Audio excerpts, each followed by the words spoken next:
Laksamana Yudo Margono, Panglima TNI mengatakan pasukan TNI tak akan bersikap humanis dalam menghadapi kelompok kriminal bersenjata di Papua. Yudo menegaskan operasi humanis di Papua bukan ditujukan untuk KKB, melainkan dalam membantu masyarakat.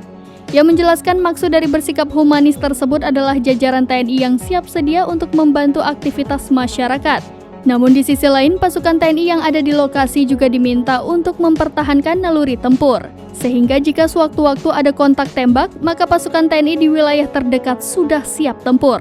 Seperti diketahui, baku tembak antara TNI dengan kelompok separatis terjadi di Mugimam, Kabupaten Duga, Papua pada Sabtu 15 April 2023 pada pukul 16.30 waktu Indonesia Timur. Baku tembak ini menewaskan Pratu Miftahul Arifin dari Satuan Tugas Batalion Infanteri Yonif Rider 321 Galuh Taruna atau Yonif R321 KT.